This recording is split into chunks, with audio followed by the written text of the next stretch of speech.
Ito yung last topic na sa stats. Yung example dito is a company claims that it bolts a vaccine equivalence of exactly 12.50 inches. Kapag meron siyang exactly, ibig sabihin total yung gagamitin natin. Ito siya, ganyan yung gagawin. H sub O mean equals 12.50 inches. Ito yung 12.50. Then sa baba naman is H sub 1 mean not equal 12.50 inches. Ito yun. Ganyan lang din sa may letter B. Ano yan two tail din yan Sa one tail naman, wala. Yan. Sa one tail naman, kapag meron siyang at least, ibig sabihin one tail siya, ganito gagawin. H sub on mean greater than equal 500 hours. Ito yung 500 hours ganun din, kabaliktaran lang. H sub 1 mean less than greater than 500 hours. Ito yun.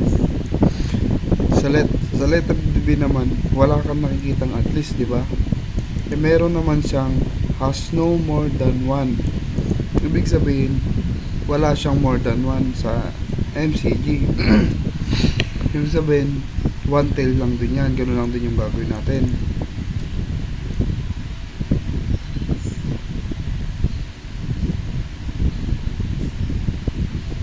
So, bale ito yung mga gagawin natin sa mga hanapin natin. Yan. Ito yung formula ng T distribution. Ito. Yan.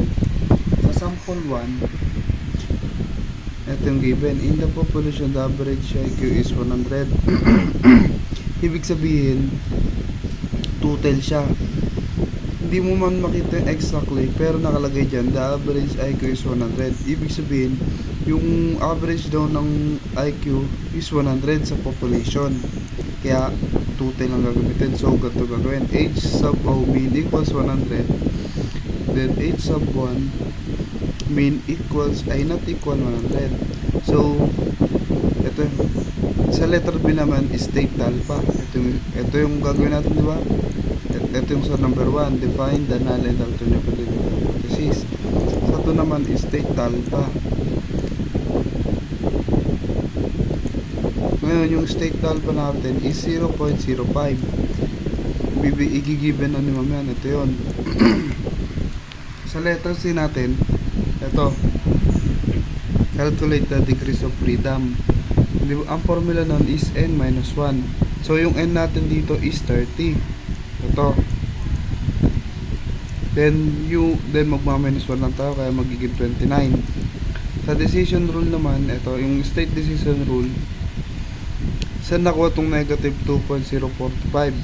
So dahil total to, titingin ka sa 0.05 at 29, at kung saan tumapat yun. Kaya magiging if t is less than negative 2.045 or greater than 2.045, reject H2O. Ngayon sa inaman natin, yung calculate test statistic, ito yun. Diba yung formula natin is t equals x minus mean sub O over standard deviation over square root of n. Yung x natin dito is 140. Yung mean sub of natin is 100. Yung standard deviation natin is 20. Tapos yung n natin is 30.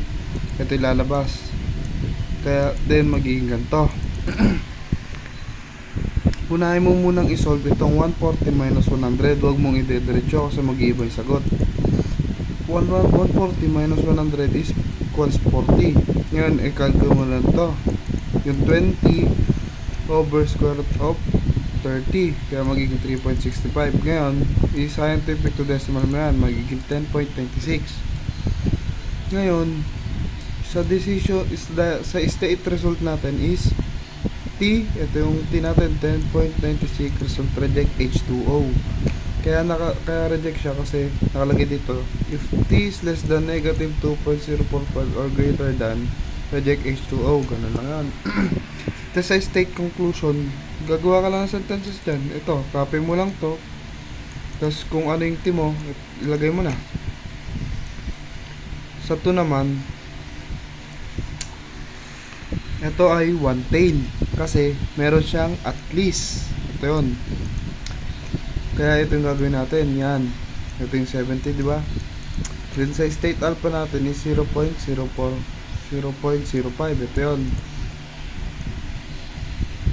Then sa decrease of freedom naman natin, n-1. Yung n natin is 16 minus 1, 15. Sa decision rule naman natin, pag 1 tail ang gagamitin, greater than lang If t is greater than negative 1.753, reject is 2. Saan nakuha yung negative 1.753? Ganun lang din, titingin tayo sa t-table. Dahil 1 tail to, titingin ka sa 1 tail, then 0.05, tas 15. Kung saan tumapat yun. Sa test statistic naman natin, 68 yung n natin, minus yung min sub o natin, 70. Pag minus mo lang yan, kaya magiging negative 2. Yung standard deviation natin is 9.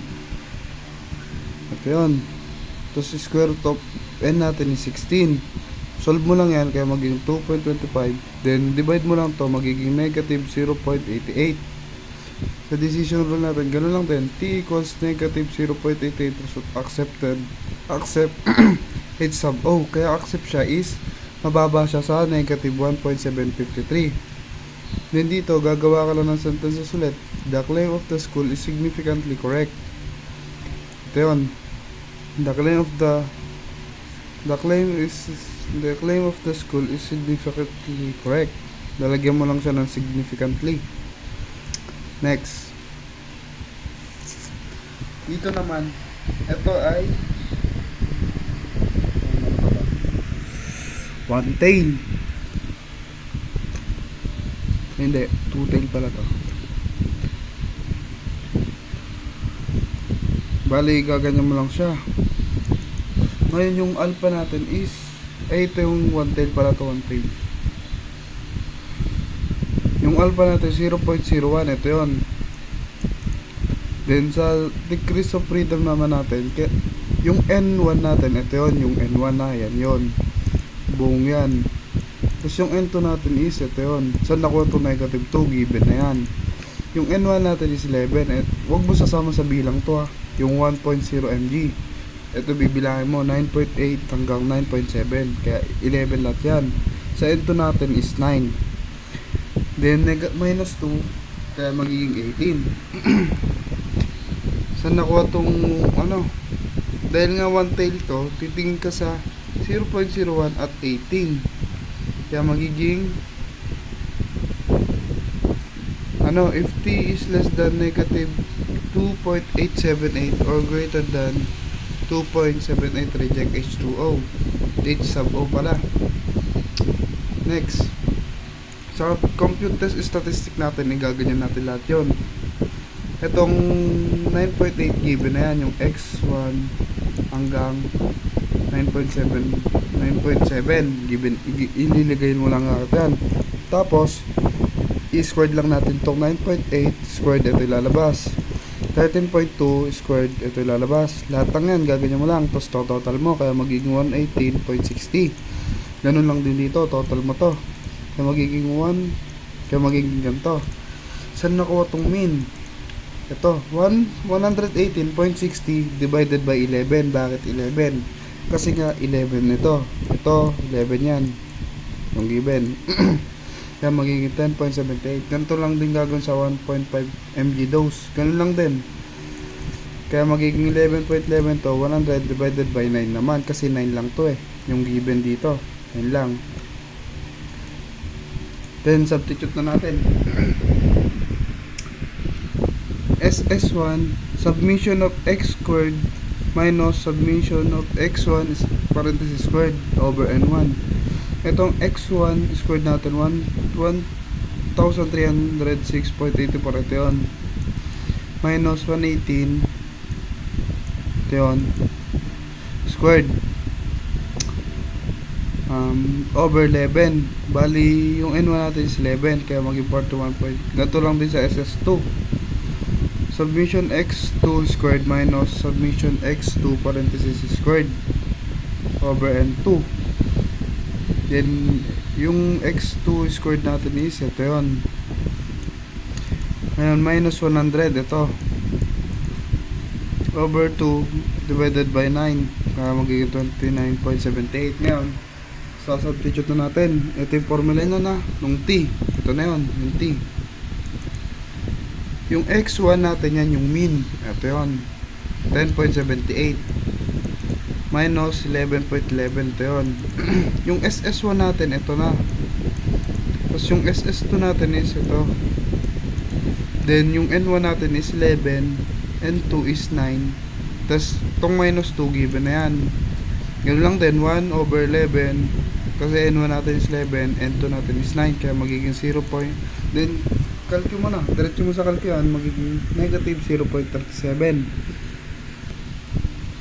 Tas ito na, yung decision rule natin is i-accept natin. Then sa G naman, gagawa lang ng sentences dyan. Basta wag mong kakalimutan, lagay mo lagi to, yung t negative 0.37.